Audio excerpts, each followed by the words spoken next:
প্রাথমিক অবস্থায় আমাদের কাছে অনেক সময় মনে হয় ইসলামের অনেকগুলো রুলস, আল্লাহ তাআলা অনেকগুলো রুলস, এটা আমাদের বিপক্ষে। কিন্তু যিনি সৃষ্টি করেছেন তিনি তো বুঝেন কোন আইনটি আমাদের জন্য প্রয়োজন, কোনটি কি প্রয়োজন। ইসলাম কখনো ইকুয়ালিটিতে বিশ্বাসী না, ইকুইটিতে বিশ্বাসী। ইকুয়ালিটি মানে সকলের জন্য সমান, আর ইকুইটি মানে যার যতটুকু সে ততটুকু পাবে। ইসলাম বলে তুমি একটা মেয়ে, তুমি তোমার বাবার, একটা মেয়ে শুধু বাবার থেকে সম্পদ পায় না, একটা মেয়ে যখন বাবা থেকে পাচ্ছে, বিয়ের পরে স্বামী থেকে পাচ্ছে, তার সন্তান থেকে মেয়ে পাচ্ছে। আবার ইসলাম তাকে ব্যালেন্স করার জন্য একটা ছেলে যখন বিয়ে করতে হবে তখন বলেছে তুমি তাকে দেনমোহর দিয়ে বিয়ে করতে হবে। কারণ হিন্দু ধর্মের মেয়ে তার বাবার সম্পত্তির 1% পায় না। সেম বৌদ্ধ ধর্মে তার মেয়ে তার বাবার সম্পত্তি 1 কানা পায় না। তার মানে যেখানে আল্লাহ তাআলা তাকে অর্ধেক দিয়েছেন সেখানে অন্য ধর্মে পাচ্ছেও না। আপনারা তো খ্রিস্টান ধর্মের কথা বলতে পারেন, তারা তো পাচ্ছে সমান, কিন্তু তাদের পারিবারিক সিস্টেমটা কতটুকু আছে। তার মানে একটা পুরুষ বাস্তবিক হয় আর নারী একটু ইমোশনাল হয়। এই জন্য ইসলাম কারণ সৃষ্টি তো করেছে আল্লাহ তাআলা, আল্লাহ বুঝেন কাকে কতটুকু দিতে হবে। বিয়ে এবং ডিভোর্সের ক্ষেত্রে যদি সম অধিকার হয় তাহলে প্রতি মিনিটে মিনিটে একটা একটা ডিভোর্স হবে। কারণ মেয়েরা খুব আবেগী, হুট করে সিদ্ধান্ত নিয়ে ডিভোর্স দিয়ে দিবে। মানে বৈবাহিক ধর্ষণ আসলে প্রমাণ কিভাবে করবেন? মানে এটা কি আরেক ধরনের কেওয়াস তৈরি করবে না? তাহলে দেখবেন এখন যে ডিভোর্স হচ্ছে আরো ভয়ঙ্কর আকার ধারণ করবে, আমাদের ফ্যামিলি সিস্টেমটা একবার ডিস্ট্রয় হয়ে যাবে।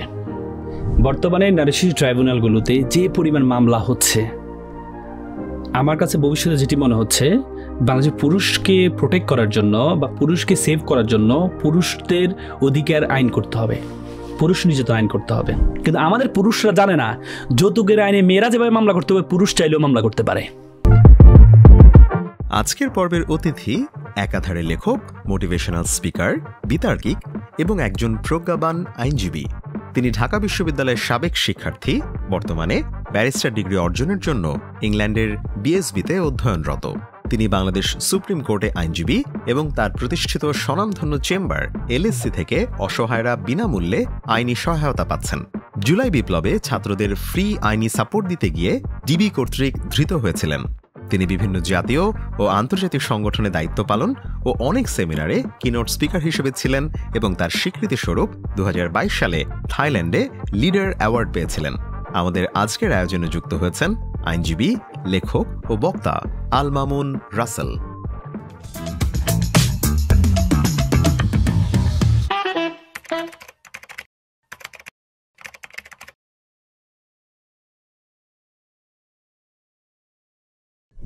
ভাইয়া, বাংলাদেশে এই মুহূর্তে ইসলামিস্ট এবং নারী সংস্কারবাদী বা নারী সংস্কার কমিশনের যে প্রপোজাল, এক ধরনের বিতর্ক চলছে। অনেকেই প্রতিবাদ করছেন। শুনতে তো খুবই ভালো শোনায় যে বাবার সম্পত্তি 50-50 হবে, তার যদি 2 সন্তান থাকে, একটা ছেলে একটা মেয়ে থাকে, এগুলো শুনতে তো খুবই ভালো শোনায়। তাহলে ইসলামিস্ট যারা রয়েছেন, যারা ইসলাম ধর্মকে ভালোবাসেন, তারা কেন এই সংস্কার কমিশনের প্রস্তাবনা পছন্দ করতে পারছেন না? দেখেন, নারী সংস্কার কমিশন, হ্যাঁ, তারা যে নীতিমালাগুলো দিয়েছে, নীতিমালা প্রত্যেকের সাথে কিন্তু ইসলামিস্ট যারা যারা মুসলিম ধর্মকে ওন করে তারা কিন্তু প্রত্যেকটা নীতিমালা নিয়ে কিন্তু প্রশ্ন তোলে। তারা স্পেসিফিক কিছু নীতিমালা নিয়ে প্রশ্ন করেছে। সেটি হচ্ছে তারা বলেছে যে সকল ধর্মের একই নীতি হবে। তারা বলেছে নারী পুরুষের সমান অধিকার হইতে হবে, যেটা আমাদের সংবিধানের কথা বলেছেন। তাহলে আপনি একটু চিন্তা করেন, মুসলিম ধর্ম তার একটা নিজস্ব আইন আছে। মুসলিম ধর্ম বিশ্বাস করে সৃষ্টি যার আইন চলবে তার। আমাদের সৃষ্টি করেছে আল্লাহ তাআলা।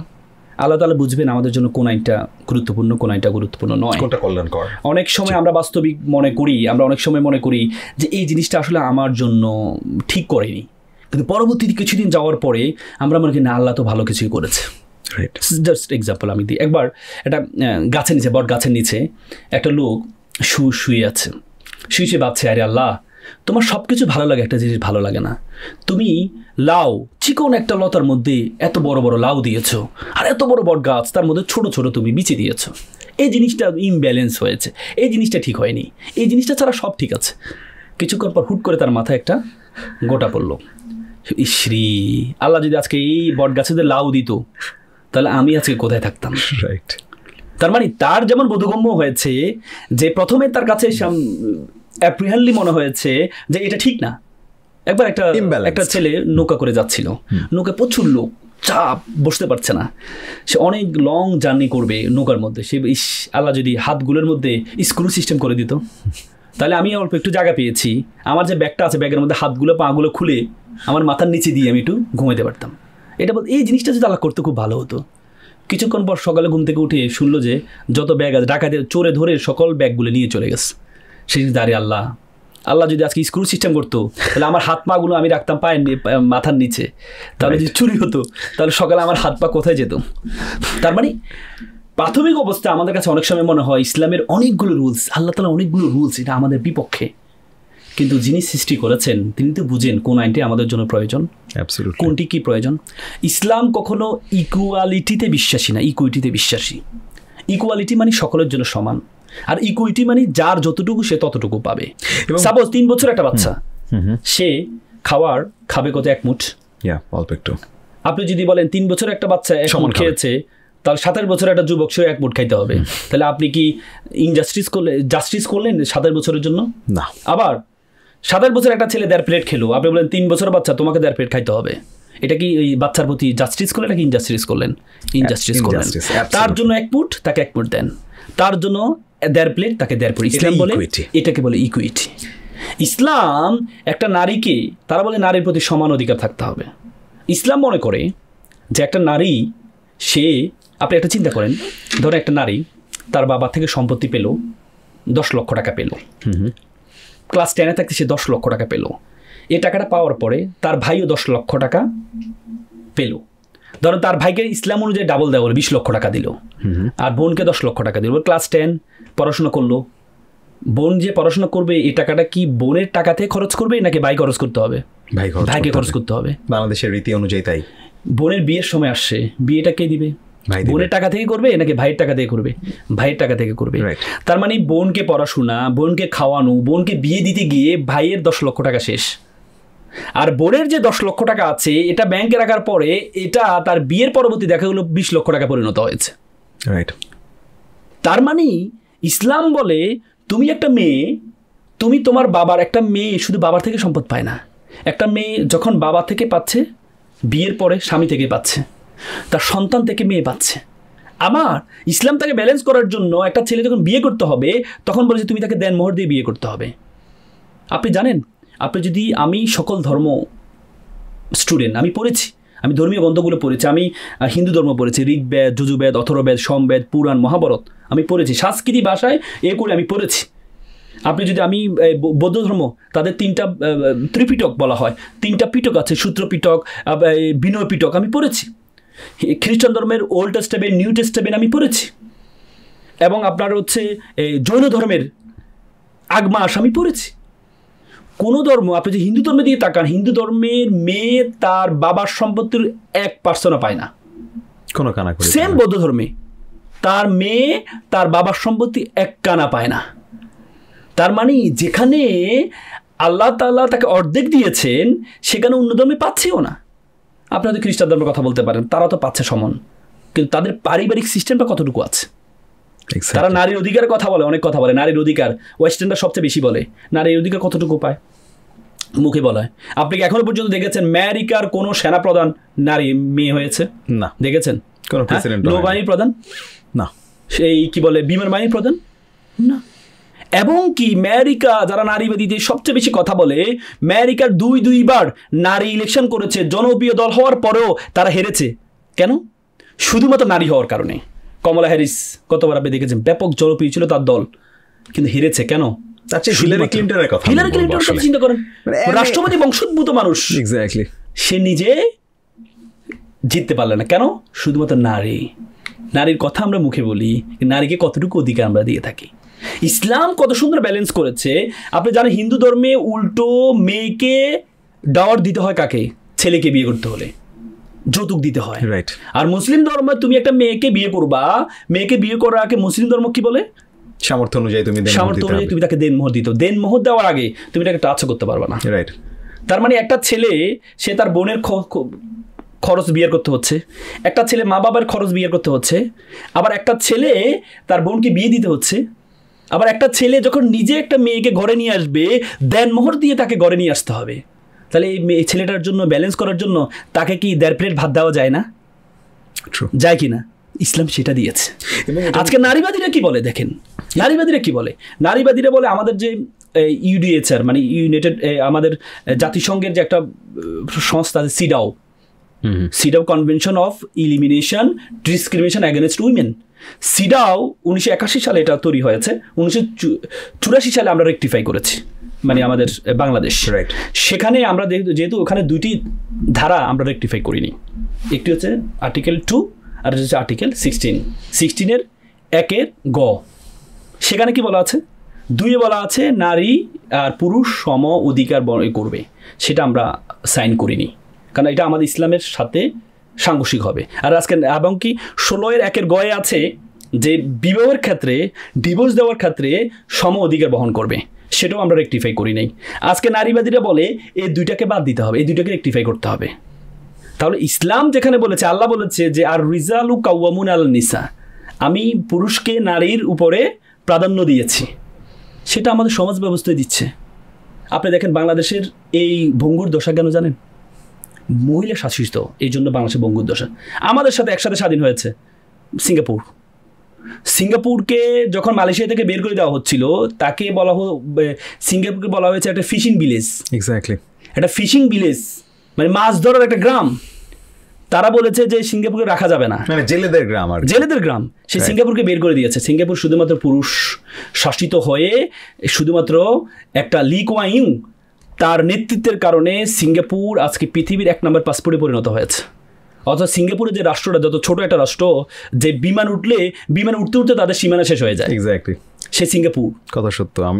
সে সিঙ্গাপুর, অথচ আমাদের বাংলাদেশের অবস্থা কেন? কারণ আমাদের বাংলাদেশরা হচ্ছে নারী শাসিত হয়েছে। আপনি জানেন, আমি একবার হলপ করে বলছি, এরশাদকে যত খারাপ বলেন, এরশাদের আমলে বাংলাদেশের উন্নতি হয়েছে। আপনি জিয়াউর রহমানকে যত খারাপ বলেন, জিয়াউর রহমানের সাথে উন্নতি হয়েছে। পুরুষ যত সময় শাসন করেছে, কিন্তু নারীদের ক্ষেত্রে শাসন ভালো হয়, কিন্তু ব্যাপারটা হচ্ছে তারা হিংসা পরায়ণ হয়, নারীরা হিংসা পরায়ণ হয়।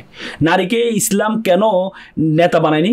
কারণ তারা হচ্ছে একটু হিংসা পরায়ণ হয়। দেখেন শেখ হাসিনা যখন ক্ষমতা আসে, এসে জিয়াউর রহমানের নাম পরিবর্তন করে 2000 কোটি টাকা খরচ করে ফেললো, এসে জিয়াউর রহমানের বাড়িটা ভেঙে ফেললো, তার মানে হিংসা। এবার যদি খালেদা জিয়া যদি সুস্থ অবস্থায় ক্ষমতা আসতো, সে কী করতো? সে সেম কাজটা করতো। তার মানে একটা পুরুষ বাস্তবিক হয় আর নারী একটু ইমোশনাল হয়। এজন্য ইসলাম, কারণ সৃষ্টি তো করেছে আল্লাহ তাআলা, আল্লাহ বুঝেন কাকে কতটুকু দিতে হবে। নারীকে সম্মান দিয়েছে। আল্লাহ রাসূল কাছে একবার একটা বসলো যে সে সাবি এসে বলে, ইয়া রাসূলুল্লাহ, আমি সবচেয়ে বেশি কাকে সম্মান দিব? আল্লাহ রাসূল, তোমার মাকে। আবার বসো, ইয়া রাসূল, তারপরে তোমার মাকে, তারপরে তোমার মাকে, তারপরে তোমার বাবাকে।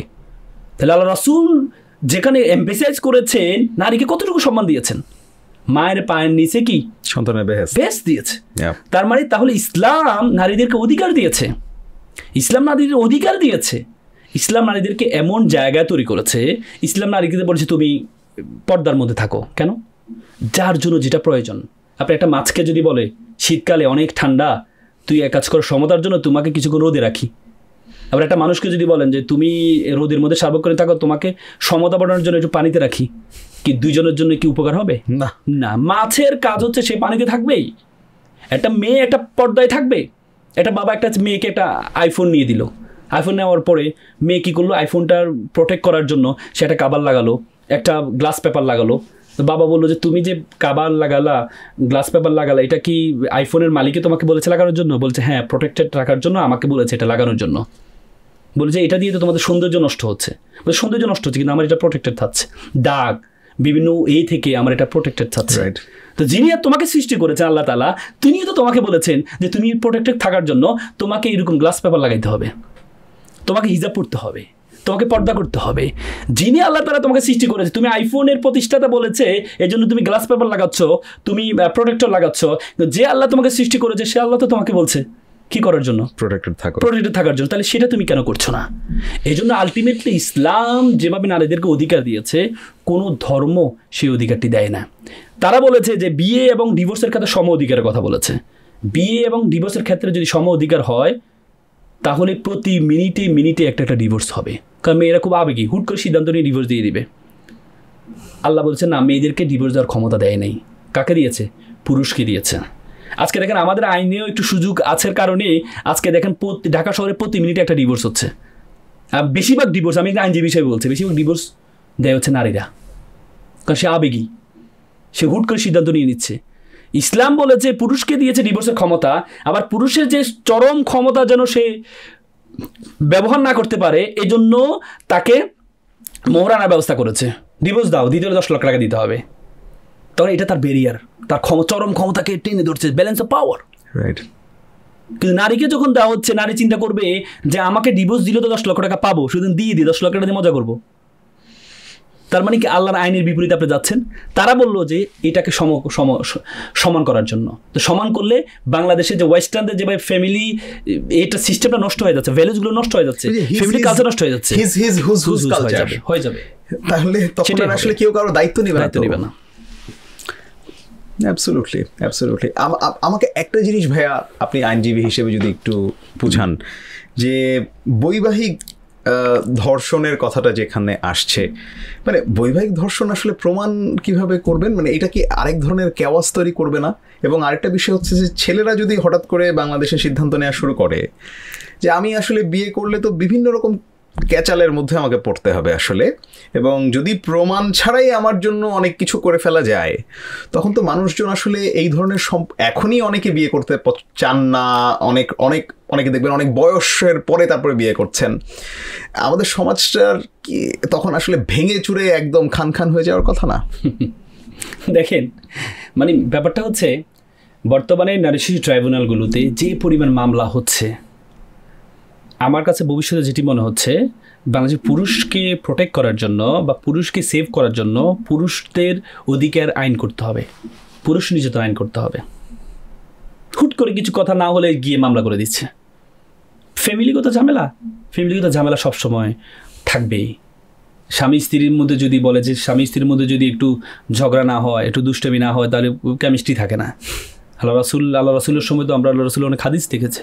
আল্লাহ রাসূল একবার তার অন্য এক স্ত্রীর তরকারি খুব সুস্বাদু হয়েছে, এটা বলেছে আয়েশা রাদিয়াল্লাহু তাআলা আনহা প্লেট বাটিকে ফেলে দিল একবারে।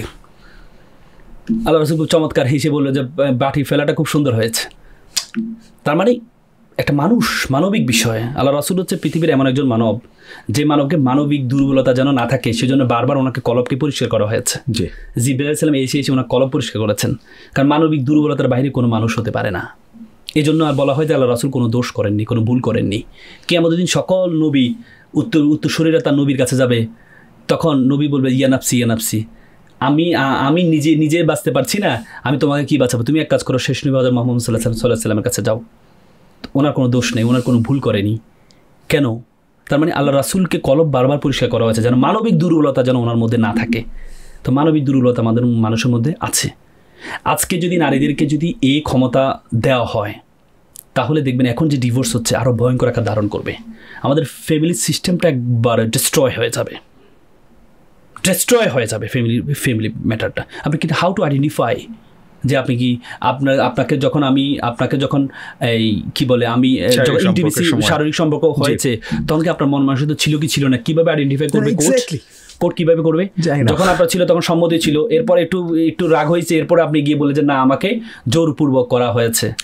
হয়তো শরীয়ত কি বলে, ইসলাম কি বলে, যখনই স্বামী ডাকবে তখন স্ত্রীর কাজ হবে দ্রুত তার ডাকে সাড়া দেওয়া। যদি তার শারীরিক অবস্থা খারাপ হয় সেক্ষেত্রে স্বামীকে সুন্দর করে বুঝাইতে হবে। আর আপনি বললে যে না এই করলে এটা দর্শন হয়ে যাবে, তার মানে এটা করে ফ্যামিলি স্ট্রাকচারটা আল্লাহ তাআলা যে করেন আর রিজালু কাওয়ামুন আলা নিসা, যে নিসার উপরে রিজালকে পুরুষকে প্রাধান্য দিয়েছে, সেই প্রাধান্যটা নষ্ট করার জন্য তাদের মূল উদ্দেশ্য, অন্য কোনো উদ্দেশ্য নয়। এটার মাধ্যমে যেমন আমাদের যৌতুকের জন্য যৌতুকের আইন প্রচুর হয়, যৌতুকের নিরোধ আইনে 3 ধারা মামলা হয় শুধু যৌতুক, অথচ আমাদের প্রচুর পরিমাণ ছেলেরা এটার মামলা খাচ্ছে। সেখানে আইডেন্টিফাই করার সুযোগ নেই যৌতুকটা চাইছে, কারণ সেখানে কোনো ডকুমেন্টারি নেই। নারী শিশু ট্রাইব্যুনালে যৌতুকের মামলা করতে হলে মেডিকেল ডকুমেন্ট দিতে হবে, কিন্তু যৌতুকের 3 ধারায় মামলা করতে হলে কোনো মেডিকেল ডকুমেন্ট দিতে হবে না। আপনি যৌতুক চাইছেন, কিভাবে কোর্ট আইডেন্টিফাই করে যৌতুক চাইছে নাকি চাই নাই? কেউ তো থাকে না। আপনি পার্সোনালি যখন রোমে থাকেন তখন কি কেউ আশেপাশে কেউ থাকে না। আপনি আপনার ওয়াইফকে টাকা চাইছেন যে 10 লাখ টাকা দাও, এটা কিভাবে প্রমাণ করবে? কোনো রেকর্ডিং কিচ্ছু লাগে না, আমাদের আইনে কোনো কিছু লাগে না প্রমাণ করার জন্য। এই জন্য যৌতুকের আইনে প্রচুর মামলা হয়। কিন্তু আমাদের পুরুষরা জানে না যৌতুকের আইনে মেয়েরা যেভাবে মামলা করতে পারে পুরুষ চাইলেও মামলা করতে পারে। আমি প্রথম বাংলাদেশে যৌতুক আইনে মহিলার বিরুদ্ধে পুরুষ মামলা করেছে, আমি প্রথম। আপনি আমার যদি দেখেন একটা মিডিয়া সাক্ষাৎকার আমি দিয়েছি সেই মামলাটা করার পরে, একটা পুরুষ তার ওয়াইফের বিরুদ্ধে মামলা করেছে, তার কাছে যৌতুক চাইছে, তার কাছে একটা প্লট চাইছে তার ওয়াইফ, সেটা তো যৌতুক চাওয়া। বলে যদি প্লট কিনে দাও আর না হলে তোমার সংসার আমি করবো না, তাহলে এটা তো যৌতুক চাওয়া। আমাদের আইনে বলা আছে কোনো পক্ষের কাছে যদি কোনো কিছু ক্লেম করে বিবাহ বলবৎ এর জন্য কোনো পক্ষ, তার মানে যে কোনো পক্ষ, মহিলা মেয়ে পুরুষের কাছে চাইতে পারে, পুরুষ মেয়ের কাছে চাইতে পারে। এইটা আমি এই প্রথম জানলাম। এটাকে জানে না মানুষ, এটা জানে না। আমি পর্যন্ত যতগুলো মামলা করেছি, আমি প্রথম মামলা করেছি, মিডিয়াতে আসছিল যে পুরুষ চাইলে তার ওয়াইফের বিরুদ্ধে মামলা করতে পারবে। শুধু মহিলা কি যৌতুক চায়? শুধু পুরুষ কি যৌতুক চায়? মহিলা কি চায় না? চায়। আর মহিলাটাকে আমরা বলি যে সুখের জন্য এটা একটা বিষয় বলি, পুরুষের ক্ষেত্রে বলি যৌতুক। যৌতুকে তিন দ্বারা যেভাবে আইডেন্টিফাই করা যায় না, সেম ভাবে এই যে দর্শন সেটাও আইডেন্টিফাই করা যাবে না। সেটার জন্য সামনে পুরুষরা বিয়ে করার থেকে মুখ ফিরিয়ে নেবে না। এক্স্যাক্টলি রাসেল ভাই, আমি জেনজিদের আলাপ শুনছিলাম।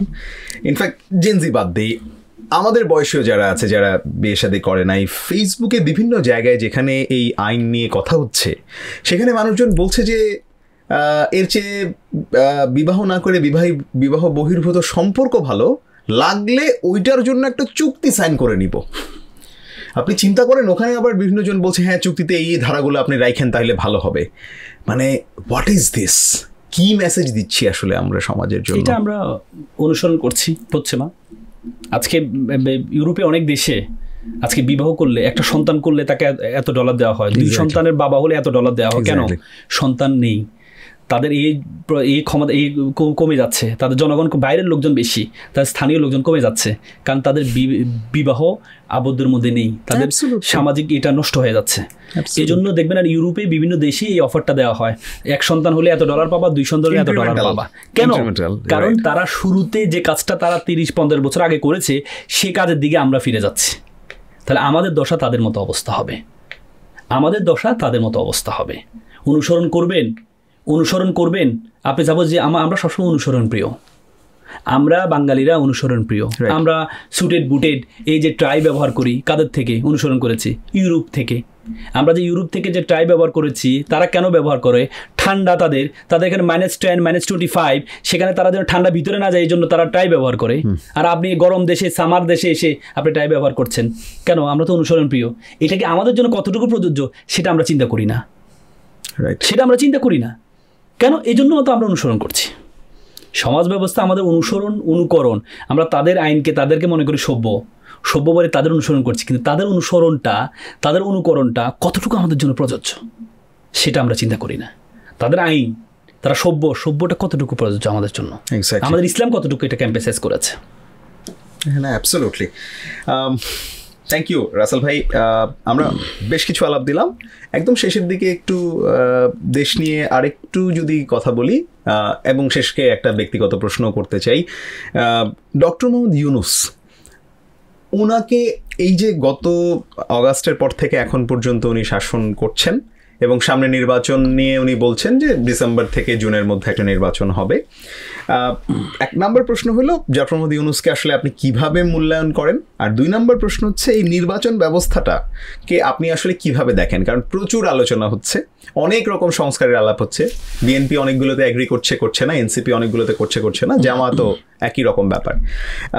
আপনার একটু মূল্যায়ন শুনতে চাইবো ডক্টর মোহাম্মদ ইউনূস সম্পর্কে এবং সামনে নির্বাচন সম্পর্কে। দেখেন, ডক্টর মোহাম্মদ ইউনূস আপনি কি মনে করেন? আমি যদি আপনাকে একটা প্রশ্ন করি, ডক্টর মোহাম্মদ ইউনূস কি বাংলাদেশের প্রধান হয়ে ডক্টর মোহাম্মদ ইউনূস সম্মানিত হয়েছে নাকি বাংলাদেশ সম্মানিত হয়েছে? আমার মনে হয় বাংলাদেশ সম্মানিত হয়েছে। আজকে পৃথিবীতে 193টি রাষ্ট্র আছে। 193টি রাষ্ট্রের যদি 2 জন প্রধানমন্ত্রী এবং প্রেসিডেন্ট ধরি, প্রায় 400 জন নেতা আছে। 400 জন নেতার মধ্যে কোনো একজন নেতা আছে পৃথিবীতে যারা নোবেল বিজয়ী, নোবেল লরিয়েট আছে? সিঙ্গেল নেই, only except doctor Mohammad Yunus. আপনি হয়তো বলতে পারেন নোবেল কি? নোবেল তো টাকা দিয়ে কেনা যায়। নোবেল যদি টাকা দিয়ে কেনা যায়, তাহলে ওয়ারেন বাফেট একটা নোবেল প্রতিদিন একটা কিনতেন। ইলন মাস্ক প্রতি মাসে কিনতে পারতেন নোবেল যদি টাকা দিয়ে কেনা হতো। স্টিভ জবস কিনতেন, নোবেল টাকা দিয়ে কেনা যায় না। আমেরিকার সর্বকনিষ্ঠ জনপ্রিয় প্রেসিডেন্ট ছিল Barack Obama. Barack Obama president হওয়ার পরে তাকে নোবেল দিয়ে তাকে সম্মানিত করা হয়েছে। তার মানে নোবেলটা কত বড় সম্মানিত, পৃথিবীর সবচেয়ে সুপার পাওয়ার রাষ্ট্রের প্রধান হয়েও সে নোবেল নিয়ে তাকে সম্মানিত হতে হয়েছে। আজকে আমাদের বাংলাদেশ কোন অবস্থায়? শিক্ষার সূচকে 137তম, পাসপোর্ট সূচকে আমাদের 150-র উপরে। সেই বাংলাদেশের প্রধানকে পুরো পৃথিবী সবাই চিনে, তাকে চেনা। আপনি বলেন একটা দেশের প্রধানমন্ত্রী কেন হয়? মানুষ তাকে চিনবে, দেশের মানুষ, পৃথিবীর মানুষ তাকে চিনবে। যে মানুষটা পুরো পৃথিবী তাকে চিনে, সে আবার কাকে চেনানোর দরকার আছে? দরকার নাই। কাকে চেনানোর দরকার আছে? ডক্টর ইউনূসের কিছু পাওয়ার দরকার নাই আসলে, নেই এই বয়সে। তার মানে পৃথিবীর প্রত্যেকটা দেশ, চায়নার মতো রাষ্ট্র তাকে নিজস্ব বিমান দিয়ে তাকে নিয়ে সম্মানিত করেছেন। বাংলাদেশের মতো তৃতীয় বিশ্বের একটা রাষ্ট্র, কি আছে বাংলাদেশের, কি দরকার? তাকে সম্মানিত করেছে। আজকে ডক্টর মোহাম্মদ ইউনূস বাংলাদেশের যেই লিডারশিপ দিয়ে, তার তো টাকা পয়সার চাহিদা নেই। আপনি দেখেন প্রত্যেকটা দলের তার নিজস্ব একটা লিগেসি আছে, নিজস্ব একটা ম্যান পাওয়ার আছে, যাদেরকে সে খুশি রাখতে হয়। এই জন্য টেন্ডার ড্র করতে হয়, বড় বড় প্রজেক্ট করতে হয়, কারণ তার নেতাকর্মীরা খেতে হবে। ডক্টর মোহাম্মদ ইউনূসের কি ম্যান পাওয়ার আছে? নাই। তাদেরকে টাকা টেন্ডার ড্র করতে হবে, তাদের জন্য বড় বড় প্রজেক্ট হাতে নিতে হবে। ডক্টর ইউনূসের কি নিজস্ব কোনো টাকা পয়সা দরকার আছে? আর কত টাকা লাগবে? ওনার ছেলেকে, মেয়েকে, বউকে আমরা কিছু জানি না কিন্তু আসলে। তাহলে ডক্টর মোহাম্মদ ইউনূস বাংলাদেশের যে প্রধান হয়েছেন, বাংলাদেশ সম্মানিত হয়েছে। ডক্টর মোহাম্মদ যে 3-0 যে বইটা, যে পলিসি, যে 3-0, যে কার্বন ডাইঅক্সাইড 0, তারপর হচ্ছে এই বেকারত্ব, দারিদ্রতা 0, বেকারত্ব 0, এটা পুরো পৃথিবী গ্রহণ করেছে, পুরো পৃথিবী গ্রহণ করেছে। আপনি চিন্তা করেন, বাংলাদেশের নরেন্দ্র মোদী ভারত এই উপমহাদেশের সেরা একজন নেতা। ভারতের প্রধানমন্ত্রীর সাথে দেখা করার জন্য 3-4 মাস আগে লিয়াজু করতে হয়। এই যে বিমস্টেক সম্মেলনে নরেন্দ্র মোদী তার বাহিনী নিয়ে বসে আছে, রাজা দরজা খুলে তার বাহিনী এসে ঢুকেছে। চিন্তা করতে পারেন আপনি? This is called Bangladesh. বাংলাদেশের প্রধান যার একটা পোস্ট রিটুইট করে ইলন মাস্ক, আপনি চিন্তা করতে পারেন হু ইজ হি? আজকে ডক্টর মোহাম্মদ ইউনূস যেভাবে আন্তর্জাতিক খেলায় নিজেকে জড়িয়েছে, আপনি দেখেন, আমি একটু আগে আপনাকে বলেছি, চায়না, আমেরিকা, দুই পরাশক্তিকে সে কীভাবে ব্যালেন্স করেছে। সবাই বলে উনি আমেরিকার পৃষ্ঠপোষকপ্রাপ্ত প্রধান। আমেরিকার পৃষ্ঠপোষকপ্রাপ্ত প্রধান হলে তিনি চায়নাকে কেন তিস্তার মহা ব্যারেজটা দিয়েছে? চায়নাকে কেন হসপিটাল দিয়ে চায়নাকে বলেছে তুমি তোমার জায়গাটা, তুমি চাচ্ছ তো এটা, তোমাকে আমি এটা দিলাম। চায়না কেন চাচ্ছে? তিস্তা ব্যারেজটা যদি সে পায় তাহলে সে ভারতকে চিকেন নেককে এখানে কন্ট্রোল করতে পারবে। তাকে খুশি করলো। আবার আমেরিকাকে খুশি করার জন্য তো একটা ঘাঁটি যাচ্ছে, আমেরিকাকে যে মানবিক করিডোর বলে, যে মানবিক করিডোর দিয়ে আমেরিকাকে বললো যে তুমি যে রাখাইন যে আর্মি, তাদেরকে খুশি করে তুমি সেখানে একটা খ্রিস্টান রাষ্ট্র করতে চাও, করো, বাট আমার পার্বত্য চট্টগ্রাম তোমার এখানে অংশ হবে না। আমেরিকাকেও খুশি রাখলো। এই যে ব্যালেন্স, এটা কি করতে পারবে? যারা যোগ্য তাদেরকে নিয়ে এসে প্রধান বানাচ্ছে। তার তো দলীয় নেতাকর্মী লাগবে না যে আমার দলের লোকদেরকে বানাইতে, তার তো কোনো দল নেই। সে চাইবে যোগ্য যারা। আজকে ব্রেন ড্রেন কেন হচ্ছে সমাজে? আমাদের মেধাবীরা কেন চলে যাচ্ছে? কারণ সে মূল্যায়ন পাচ্ছে না। বলে যে দেশে মূল্যায়ন পায় না, সেখানে মূল্যবান মানুষ তৈরিও হয় না। আমাদের মেধাবীরা চলে যাচ্ছে। ইনভেস্টমেন্ট ভিডার যে প্রধান, তাকে নিয়ে আসছে সিঙ্গাপুর থেকে। এভাবে করে ইরেকশনের প্রধান, ওই কি বলে, যে যিনি আমাদেরকে এইটা নিয়ে আসছে, এটা কি বলে আপনার ইলন মাস্কের যে স্টারলিং নিয়ে আসছেন, ডক্টর ইমাদুর রহমান, ইরেকশনের উনি হেড অফ কর্পোরেট ছিলেন, তাকে নিয়ে আসছে। নিয়ে এসে আমাদের এইতে আপনার স্যাটেলাইটের প্রধান বানিয়েছে, মেধাবীদেরকে নিয়ে এসে। তার মানে আমাদের দেশে আপনি দেখেন, আমাদের দেশে এত বিদ্যুৎ উৎপাদন হয়েছে, সকল সরকারের আমলে বাংলাদেশের লোডশেডিং থাকতো। এমন কোনো লোডশেডিং আছে? নাই। আছে। রমজানে আপনি দেখেছেন কোনো কিছু বড় ধরনের এই ক্রাইসিসে পড়েছে? পেঁয়াজ আমরা দেখছি 1000 টাকাও হয়েছে, কিন্তু সেটি হয়েছে কেন? তার মানে চাইলে বাংলাদেশকে পরিবর্তন করা সম্ভব। আর সেটা করতে হলে তাবেদারি ছাড়তে হবে। পৃথিবীতে আপনি জানেন, পৃথিবীতে আগে তাবেদারি, সাম্রাজ্যবাদের আগের পলিসি একরকম ছিল, এখন পলিসি ভিন্ন। আগে সাম্রাজ্যবাদের পলিসি ছিল একটা রাষ্ট্রকে দখল করে নেওয়া, এখন কিন্তু একটা রাষ্ট্রকে দখল করার পলিসিতে অ্যালাউ করে না। এখন হচ্ছে নিউজ যে সাম্রাজ্যবাদী আগ্রাসন, সেটি হচ্ছে আপনি একটা রাষ্ট্রকে দখল করবেন না, এটাকে বলে প্রস্টিটিউট নীতির মতো। খুব খারাপভাবে শব্দটা হয় যে আপনি একটা মেয়েকে তার কোনো ধরনের লাইবিলিটি নিলেন না, কিন্তু তার থেকে যেটা পাওয়ার টাকা দিয়ে আপনি সেটা পেয়ে নিলেন, কিন্তু কোনো লাইবিলিটি নিলেন না, তার ভবিষ্যৎ, তার সন্তানের কোনো লাইবিলিটি আপনি নিলেন না। এখনকার আধুনিক সাম্রাজ্যবাদ হচ্ছে আপনি একটা রাষ্ট্রকে দখল করবেন না, কিন্তু তার থেকে যা পাওয়ার আপনি তার থেকে সব শুষে নেবেন, তার থেকে সব কিছু শুষে নেবেন, কিন্তু তার লাইবিলিটি আপনি গ্রহণ করবেন না। আজকে ভারত বাংলাদেশকে অনেকে বলে ভারত বাংলাদেশকে দখল করে নেবে, আমি কখনো করবে না, কারণ করলে বাংলাদেশের 19 কোটি মানুষের লাইবিলিটি তাকে নিতে হবে, 10 লক্ষ বেকার শিক্ষিত বেকারের দা তাকে নিতে হবে, 10 লক্ষ গিয়ে দিল্লিতে গিয়ে চাকরি করবে, সেই লাইবিলিটি তার দরকার হচ্ছে ট্রানজিট দরকার, তার দরকার হচ্ছে করিডোর দরকার, তার দরকার হচ্ছে মাঝখান দিয়ে ট্রেন গিয়ে 7 সিস্টারে যাবে, তার দরকার হচ্ছে 7 সিস্টারের কোনো কি বলে সামুদ্রিক বন্দর নেই, সামুদ্রিক বন্দর ব্যবহার করা, মোগলা সামুদ্রিক বন্দর সে ব্যবহার করেছে, সবকিছু সে ব্যবহার করেছে, ওর দরকার এক্সপোর্ট, ও এক্সপোর্ট করবে, দরকার কি তার আমাদের লাইব্রেরি ছিল না। এই জন্য এতদিন পর্যন্ত 16 বছর আলটিমেটলি স্বাধীনতার পর থেকে ভারতের অধীনেই রাষ্ট্রটা ছিল, কিন্তু সে আমাদেরকে স্বীকৃতি দেয় নাই, ওই প্রস্টিটিউটের মতো ব্যবহার করেছে, কিন্তু বইয়ের স্বীকৃতি আমাদেরকে দেয় নাই। এখনই সময় এসেছে আমাদের দেশকে যে আমরা সঠিক মূল্যায়ন পাওয়ার সময় এসেছে, আর সেটা নেতৃত্বের কারণে। সিঙ্গাপুরের লি কুয়ান ইউ যেভাবে পরিবর্তন করেছে তার দেশকে, যেভাবে পরিবর্তন করে আজকে পৃথিবীর সেরা পাসপোর্টধারী দেশে পরিণত করেছে, ডক্টর ইউনূসকে যদি কিছু সময় দেওয়া হয়, তার ডক্টর মোহাম্মদ ইউনূস আমাদের দেশকে সেভাবে সোনার বাংলাদেশ গড়ে তুলতে পারবে। ওয়ান্ডারফুল। সামনে নির্বাচন নিয়ে একটু শুনতে চাই, অনেক কথা হচ্ছে, আনুপাতিক না সংখ্যানুপাতিক, এর ধরেন আগে কি সংসদ নির্বাচন নাকি অন্যান্য নির্বাচন, স্থানীয় নির্বাচন নাকি আগে গণভোট নাকি আওয়ামী লীগের নিষিদ্ধ, এই সব কিছু মিলায় আপনি যদি একটু আপনার মূল্যায়নটা শুনতে পারি। আমি মনে করি বাংলাদেশের যে নির্বাচন পদ্ধতি, এতদিন পর্যন্ত আমাদের সংখ্যানুপাতিক নির্বাচন পদ্ধতি ছিল, আমি মনে করি বাংলাদেশের সংখ্যানুপাতিক নির্বাচন পদ্ধতি একটা দলকে সুরে শাসক হওয়ার জন্য সবচেয়ে বড় ভূমিকা পালন করে। আপনি আমাকে প্রশ্ন তুলতে পারেন কিভাবে? সাপোজ আপনি একটু দেখেন সংখ্যানুপাতিক মানে কি। সম্পাদক মানে ধরুন হচ্ছে আপনার এলাকা চাঁদপুর, রাইট, চাঁদপুর একটা আসন, সেখানে 85% ভোট পড়েছে, 5 জন, তার মধ্যে হচ্ছে 4 জন প্রার্থী, প্রত্যেক প্রার্থী 20% ভোট পেয়েছে, একজনে 25% পেয়েছে, এমপি হবে কি 25%, তাহলে বাকি 60% কি প্রতিনিধিত্ব হয়েছে? না, হয় নাই। বাকি 60% কি আপনাকে চায়? না, অফকোর্স চায় না, নাইলে অন্য জায়গায় ভোট দিত না। হ্যাঁ, আপনাকে চায় না, রাইট। তার মানে তাহলে আপনাকে চায় না সে, কিন্তু আপনি 60%-এর প্রতিনিধিত্ব করছেন, অর্থাৎ আপনি পেয়েছেন মাত্র 5% বেশি।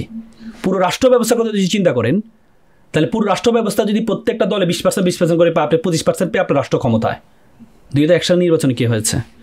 আওয়ামী লীগ পেয়েছে 41% ভোট, আর বিএনপি জামাত পেয়েছে 45% ভোট। আওয়ামী লীগ পেয়েছে 62টা আসন, আর বিএনপি জামাত পেয়েছে 208টা আসন, রাইট। তাহলে আপনি আমাকে বলেন বেশি পেয়েছে কত পার্সেন্ট ভোট? 4% ভোট পেয়ে আপনি 262 বলে বেশি কেন?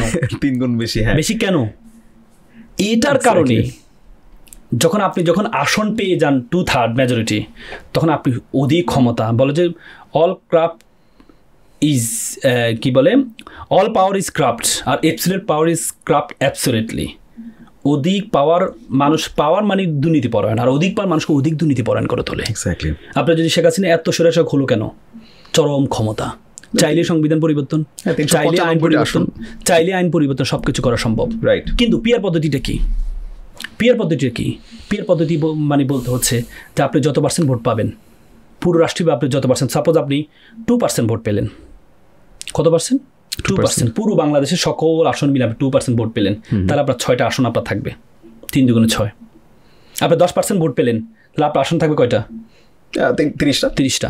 আপনি 2001 সালের ইলেকশন কথা চিন্তা করেন, 45% ভোট পেয়েছে জামাত আর বিএনপি, তাহলে সে আসন পাবে কয়টা? 3 × 4 = 12, 120টা, রাইট। কয়টা? 120 বা 130? 135 পাবে। 135। তাহলে সে কি ক্ষমতা আসতে পারবে? না, 150 না পড়লে তো পাওয়ার কথা না। তাহলে তাকে আরো কিছু দল নিয়ে ব্যালেন্স অফ পাওয়ার, তাকে ক্ষমতা আসতে হবে। তাহলে আপনি যদি অধিক স্বৈরশাসক হয়ে যান, হুট করে ওই দলগুলো বেড়ে যাবে, তোমার কথা শুনি না, তখন কি বাধ্য হয়ে আপনার সরকার পতন হয়ে যাবে, রাইট। আপনার সরকার পতন হয়ে যাবে। কিন্তু আপনি তো 45% ভোট পেয়ে আপনি চরম ক্ষমতা, 208টি আসন পেয়ে গেছেন, চরম ক্ষমতা, সংবিধান পরিবর্তন করে ফেলছেন, সব কিছু করে ফেলছেন আপনি। তার মানে আপনি দেখেন, আমরা বলি যে আমরা সংখ্যালঘুদের নিশ্চিত অধিকার নিশ্চিত করতে চাই। সংখ্যালঘু বাংলাদেশে আছে কত %? 10% ম্যাক্স। আজকে 10% সংখ্যালঘু যদি বলে আমরা আলাদা করে ইলেকশন করব, একটা আসন পাবে? না, একটা আসনও পাবে না। না, যদি পিয়ার পদ্ধতিতে ইলেকশন হয়, আনুপাতিক হারে পদ্ধতিতে হয়, তাহলে তার আসন পাবে কয়টা? 30টা। তার মানে সে গিয়ে সংসদে তার ধর্ম নিয়ে সে কথা বলতে পারবে। কিন্তু সে যদি সংখ্যানুপাতিক যায়, আপনি বলছেন কোনো একটা দলের সাথে হয়ে যেত, কিন্তু কোনো একটা দলের সাথে গিয়ে বাংলাদেশে আমাদের 17 অনুচ্ছেদে কি বলা আছে? আপনার দলের বিরুদ্ধে ভোট দিলে আপনার সংসদ পদে বাতিল হয়ে যাবে। তাহলে আপনি চাইলেও তো আপনার ধর্ম নিয়ে কথা বলতে পারবেন না, আপনার দল যদি অ্যালাউ না করে। তাহলে মানে আপনি আপনার ধর্ম নিয়ে তো কথা বলার সুযোগ নেই সেখানে। আপনি দেখেন ছোট ছোট দলগুলো, আন্দোলন রহমান পার্থর মতো দল, সে যদি একা কোথাও ইলেকশন করে কোনো একটা আসন পাবে না, কখনো পাবে? পাওয়ার কথা না, পাবে না। কিন্তু সে যদি সকল আসনে ইলেকশন করে যদি 1% ভোট পায়, তাহলে অন্তত উনি যেতে পারবে, 3টা পাবে। মানে 3টা পাবে, 300 আসন 3টা পাবে সে, 3টা মানে সে পাচ্ছে। তার মতো মেধাবী একজনকে আমরা কি সংসদে পাচ্ছি? এভাবে প্রত্যেকটা দল, ইসলামী শাসনতন্ত্রের মতো দল, ইসলামী শাসনতন্ত্রের মেধাবী আছে না? আচ্ছা, অবশ্যই আছে। তাহলে তারা যদি 5% ভোটও পায়, তাহলে 15টা আসন পাবে, তাহলে মেধাবীরা সংসদে আসবে, ব্যালেন্স অফ পাওয়ার হবে। কিন্তু এটাতে কি হচ্ছে? এটাতে হচ্ছে একজনে, যেমন বিএনপির কথা চিন্তা করেন, আমাদের সংসদ সদস্য দেখবেন সে শিল্পী, সে আইনের কিছুই বুঝে না, জানে না, সে সংসদ সদস্য। কারণ কি? দলের কারণে। এক্স্যাক্টলি। আমাদের মানুষ দলের কারণে তাকে ভোট দিচ্ছে, সেই সংসদে যাচ্ছে, সংসদে কি আইন প্রণয়ন হয় নিজেও জানে, রিডিং করতে পারে না। তার মানে এই পিয়ার পদ্ধতি যদি আসে, এটা ভবিষ্যতে কোনো দলকে স্বৈরশাসক হওয়ার ক্ষেত্রে সবচেয়ে বড় প্রতিবন্ধকতা তৈরি করবে পিয়ার পদ্ধতি।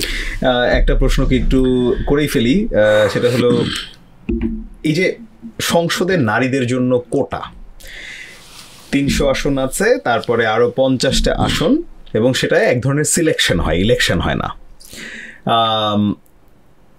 এবং এটা নিয়ে অনেক রকম টাকা পয়সারও ঝনঝনানি হয়।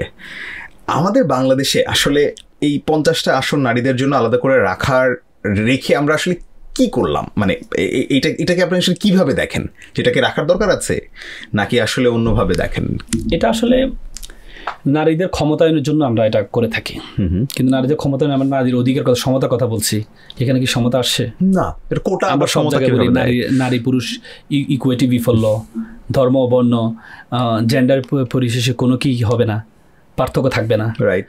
আমরা গাড়িতে আসন ফাঁকা রাখি, লেখা থাকে যে ল্যাংড়া, অন্ধ এবং মহিলার জন্য সংরক্ষিত। তার মানে কি নারীকে সম্মান দিচ্ছি? না, না, কি অপমান করছি, ল্যাংড়ার সাথে তুলনা করছি, অন্ধের সাথে তুলনা করছি।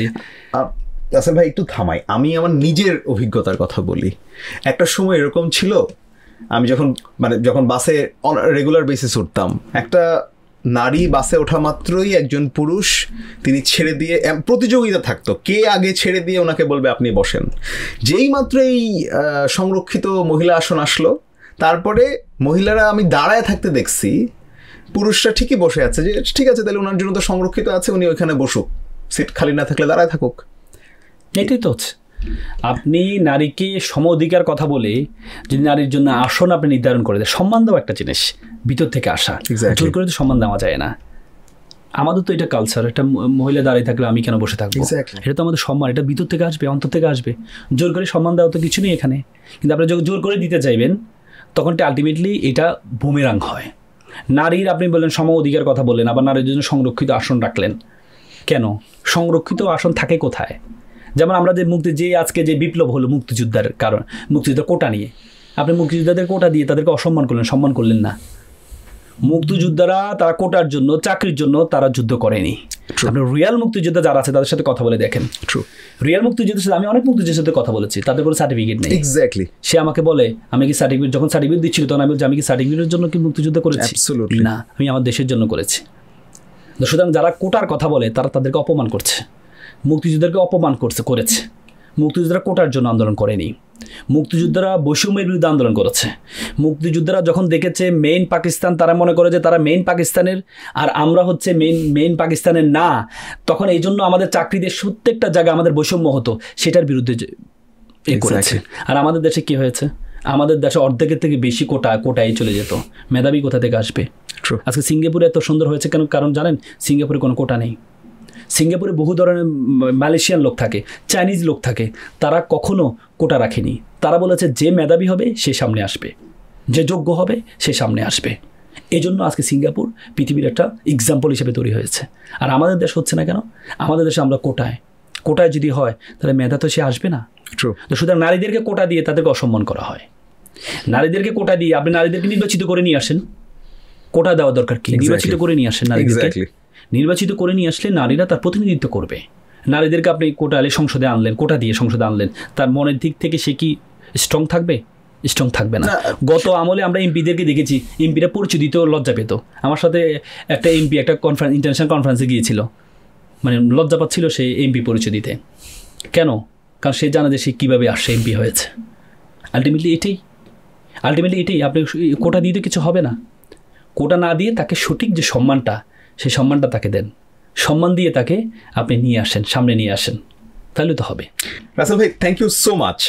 এখনকার রাজনীতিবিদ যারা, তরুণ রাজনীতিবিদ বা প্রয়োজনে হঠাৎ করে তৈরি হওয়া রাজনীতিবিদ, খুব বেশি সময় না, আমাদের মতো করে বয়স, কিন্তু আমাদেরকে অনেক স্বপ্ন দেখাচ্ছেন, দেশে একটা বড় পরিবর্তন নিয়ে এসেছেন অগাস্টে জুলাইয়ের আন্দোলন করে, ওনাদের বর্তমান পারফরম্যান্স কিভাবে দেখেন? ছাত্ররা একসাথেও থাকতে পারছে না, বিভিন্ন রকম দল তৈরি হচ্ছে, এনসিপি একটা বড় দল হিসেবে আসছে, যদিও এনসিপির ওভারঅল পারফরমেন্স আপনি কি দেখেন? দেখেন, এনসিপি তাদের প্রতি এক্সপেকটেশন অনেক হাই ছিল আমার। আমি মনে করেছিলাম তারা হচ্ছে সেকেন্ড রিপাবলিক, যেটিকে বলে দ্বিতীয় স্বাধীনতার মহানায়ক। আজকে প্রথম স্বাধীনতার যে আওয়ামী লীগের যে অবদানের পরবর্তী তারা ক্ষমতায় চরম ক্ষমতা নিয়ে আসছে, আজকে এনসিপি চরম ক্ষমতা নিয়ে আসার দরকার ছিল, তাদের যে অবদান বাংলাদেশের। কিন্তু আমরা কি দেখেছি? ভঙ্গুর অবস্থা দেখছি। আমরা আজকে এনসিপির কি নেই বলেন? একটা দল পরিচিত হওয়ার জন্য বছরের পর বছর কাজ করে, পরিচিত হওয়ার জন্য মানুষের কাছে। আর এনসিপি কিন্তু তার জায়গাটা সে করে ফেলেছে, সবার কাছে পরিচিত। দলটা আসার আগ থেকেই মানুষ জানে এটার চেয়ে বড় ব্র্যান্ডিং আর কি লাগবে। ট্রু। কিন্তু আমরা কি দেখেছি? এনসিপি কিছু ব্যক্তিকেন্দ্রিক হয়ে গিয়েছে। এনসিপি যেভাবে শুরু থেকে আসছিল, ইনক্লুসিভ পলিটিক্স করবে, তারা সব ধরনের মানুষদেরকে নিয়ে যোগ্য যে তাকে সেখানে নিবে, কিন্তু তারা সেটাকে করতে পেরেছে? আজকে এনসিপি যদি ইলেকশন করে, গুটি কয়েক 4-5টা আসন হয়তো পাবে, কিন্তু 4-5টা আসন দিয়ে কি জাতীয় নেতৃত্ব দেওয়া সম্ভব না। তারা আজকে ব্যক্তিকে এমফাসাইজ করছে, দলকে এমফাসাইজ করছে না। তার মধ্যে দলে যাই হোক, আমরা 5 জন এমপি হইতে পারলে তো এনাফ। এনসিপির কী দরকার ছিল? সব ধরনের যারা কন্ট্রিবিউশন রেখেছে, প্রত্যেকটা এলাকায় যোগ্য যারা আছে তাদেরকে টেনে নিয়ে আসা, যোগ্যদেরকে টেনে নিয়ে আসা, কিন্তু তারা সেটা করতে পারেনি। বরং তারা মনে করছে যোগ্যরা তার কাছে আসবে, এসে ছোট হবে যে ভাই আমাকে একটা আসন দেন। না, যোগ্যরা কখনো আসে না, যোগ্যদেরকে নিয়ে আসতে হয়। ডক্টর মোহাম্মদ ইউনূসকে নিয়ে আসতে হয়েছে। ডক্টর মোহাম্মদ নিজে এসে বলেননি যে আমাকে প্রদান করো, আপনি ডক্টর মোহাম্মদ ইউনূসকে টেনে নিয়ে আসছেন। আপনি আসেন। আজকে এনসিপি যদি প্রত্যেকটা জায়গায় গিয়ে যারা মেধাবী আছে, যারা একটা ইম্প্যাক্ট ফেলছে সমাজে একটা অবদান আছে, তাদের কাছে গিয়ে যদি বলে আপনি আসেন আমাদের ছায়াতলে আসেন, আমরা একটা ব্যক্তিকেন্দ্রিক রাজনীতি করব না, আমরা একটা আদর্শ প্রচার করব যেখানে ব্যক্তি পরিবার প্রাধান্য পাবে না। কিন্তু সেটা করতে পেরেছে? না, করতে পারেনি। আপনি দেখেন এনসিপি হওয়ার পরে নাহিদ ইসলাম এখানে আসছে, এখনো পর্যন্ত ঢাকার বাইরে কোনো বড় ধরনের সমাবেশ করতে পেরেছে? পারেনি। তার মানে কি দাঁড়ালো? কেন পারেনি? ভয় পারেনি। তারা জানে একটা এলাকায় গেলে মানুষ কেমন তাদেরকে করবে, কারণ তারা অলরেডি সমালোচিত হয়েছে। আপনার সক্রেটিস একটা কথা বলেন, character means lack of chance. চরিত্র মানে সুযোগের অভাব। আপনি সুযোগ পান না, এই জন্য বলে আপনি চরিত্রবান। একটা রিক্সা চালক বলে আমি গোশ খাবো না, এটা কি তার চরিত্র? ঘুষ দিবে কে তাকে? কিন্তু একটা সরকারি কর্মকর্তা যদি আমি গোশ খাবো না, ইটস কল্ড এ ক্যারেক্টার। আপনি সুরঞ্জিত সেনগুপ্তর নাম শুনেছেন, সে সবসময় চরিত্রের কথা বলতো, সাদা বিড়াল কালো বিড়াল। হ্যাঁ, কিন্তু পরবর্তী যখন তাকে রেলমন্ত্রী বানানো হলো, তখনই বোঝা গেল চরিত্র মানে কি, সুযোগের অভাব। সুযোগটা পেয়ে সে নিজেকে ধরে রাখতে পারে। আজকে আমাদের যারা নেতৃবৃন্দ, আমাদের বিশ্ববিদ্যালয়ের ছোট ভাইয়েরা, আমার অনেক এনসিপির অনেক কেন্দ্রীয় নেতা, উপদেষ্টা সহ অনেকে আছে যারা আমার চেম্বারে আসতো সবসময়। তারা জেলে ছিল, আমি টাকা পয়সা দিয়ে জেলে পাঠিয়েছি, জামিন করেছি, ফ্রি আমি আইনি সহযোগিতা করেছে। কিন্তু তাদের এখন বিহেভ, যাদের ভাবসাব দেখলে মনে হয় যেন আমরা ফুটি মাছ, আমরা কিছুই না, আমরা তাদের কাছে যেতে হবে, তারা আমাদের কাছে এখন আসার সুযোগ নেই। তাহলে আপনি যদি মূল্যায়ন না করেন, আপনি কি বড় হতে পারবেন? আজকে আপনি যখন আপনার সামনে আসলো, তখন আপনি আর নিজেকে ধরে রাখতে পারলেন না। আপনি নতুন রাজনীতির কথা বলছেন, নতুন রাজনীতিতে আপনি শত শত গাড়ি নিয়ে শোডাউন দিচ্ছেন, তাহলে কি এটা নতুন রাজনীতির ফলাফল? এটা তো রাজনীতি চাইনি। নতুন রাজনীতি বলতে আমরা চেয়েছিলাম ঘরে ঘরে মানুষ সে যাবে, মানুষের দুঃখ কষ্ট সে দেখবে, সেই লাক্সারি লাইফ জীবনে বাসানি সাহেবের মতো লাক্সারি লাইফ সে ওন করবে না, কিন্তু তারা তাদের লাক্সারি লাইফকে ওন করে নিয়েছে। কোটি কোটি টাকা কেলেঙ্কারিতে পড়ে গিয়েছে, বিভিন্ন জায়গা থেকে আসছে তথ্যগুলো। আজকে এটা করে আলটিমেটলি আপনি তো 2000 যে শহীদ আছে তাদের সাথে বেমানি করছেন। আপনি এখনও পর্যন্ত আহতদের কোনো পুনর্বাসন করতে পারেননি। এখনও পর্যন্ত আহতদের অনেক আহত আছে, অনেক আহত আছে। এখনও পর্যন্ত যারা নতুন বাংলাদেশের জন্য যুদ্ধ করেছে তাদের মামলাগুলো আপনি এখনও প্রত্যাহার করতে পারেননি। আজকে অনেকে জেলে আছে, অনেক আলেম জেলে আছে এখনও পর্যন্ত। ফারাবির মতো ব্যক্তি গত ফ্যাসিস্ট আমাদের সবচেয়ে বেশি নির্যাতিত হয়েছে। আপনি আজহার সাহেবের মতো ব্যক্তি এই নির্যাতিত হয়েছে, গত ফ্যাসিস্ট আমরা সবাই জানে, কিন্তু আপনি তাকে বের করতে পারেননি। এভাবে বাংলাদেশের এভাবে বড় বড় আলেমরা এখনও পর্যন্ত, এখনও পলিটিক্যাল যে মামলাগুলো হয়েছে সেই মামলাগুলো এখনও পর্যন্ত 2/3 এখনও প্রত্যাহার হয়নি। অনেক আলেম আমার কাছে আসে, অনেক আলেম আমার কাছে আসে, এখনও পর্যন্ত তাদের হাজিরা দিতে হচ্ছে। তাহলে আপনি ওই জায়গায় তো এমফেসাইজ করেননি। আপনি দল মত নির্বিশেষে আপনি শুধু চিন্তা করলেন তার আগের পরিচয় কী ছিল, এটাতে এমফেসাইজ করছেন। কেন আপনি ইনক্লুসিভ রাজনীতি করবেন না? তার কী পরিচয় এটা বেটার না? আপনার আদর্শে বিশ্বাসী, আপনি তাকে টেনে নেন, তাকে আপনি ইলেকশন করান। আপনি সেটি করতে পারছেন না। তো যদি এইভাবে করতে না পারেন তাহলে যে এক্সপেকটেশন নিয়ে আপনাকে মানুষ সম্মান করেছে সেটি কি হচ্ছে? সেটি হচ্ছে না। তো সুতরাং আজকে এনসিপির নেতাদেরকে চিন্তা করতে হবে। শুধুমাত্র ব্যক্তি সফল হলে দল সফল হবে না। দলকে সফল করতে হলে সবাইকে নিয়ে যারা মেধাবী আছে, যোগ্য আছে, তাদেরকে নিয়ে ভিড়াইতে হবে। অ্যাবসলিউটলি, তাদেরকে নিয়ে ভিড়াইতে হবে, কিন্তু সেটা করছে না। ফেসবুক পোস্টে কয়েক লক্ষ লাইক কমেন্ট দিয়ে আসলে পুরো দেশের রাজনীতি হবে না। কিন্তু এই জায়গাটা তাদেরকে ঠিক করতে হবে। তাদেরকে মনে করতে হবে মেধাবী যে যোগ্য তাকে যোগ্য সম্মান দিতে হবে। ডক্টর মোহাম্মদ ইউনূসকে যেভাবে সম্মান দিয়ে নিয়ে আসছেন, এভাবে প্রত্যেকটা এলাকা যারা সম্মানিত আছে এদেরকে সম্মান নিয়ে আপনি আপনার দলে ফিরান। দেখেন আপনি একটা বিপ্লব করতে পারবেন। কিন্তু সেটি আমরা করতে পারছি না। একটা দল কয়েকটি এতে পরিণত হয়েছে, কয়েকটি ব্যক্তির দলে পরিণত হয়েছে। তাহলে বিলীন হয়ে যাবে। Right. Thank you so much Rasel ভাই, আমাদেরকে এতক্ষণ সময় দেওয়ার জন্য। আপনার উত্তরোত্তর সাফল্য কামনা করি এবং আপনি আরও অনেক মানুষকে অনুপ্রাণিত করুন, আরও অনেক বড় করে ভূমিকা রাখুন, সেই দোয়া থাকলো আমাদের পক্ষ থেকে। অসংখ্য ধন্যবাদ আপনাকে, অসংখ্য ধন্যবাদ এত সুন্দর চমৎকার আয়োজনে আমাকে অন্তর্ভুক্ত করার জন্য। অনেকদিন পর আপনার সাথে দেখা হলো, খুব ভালো লাগলো। অসংখ্য ধন্যবাদ। Thank you so much.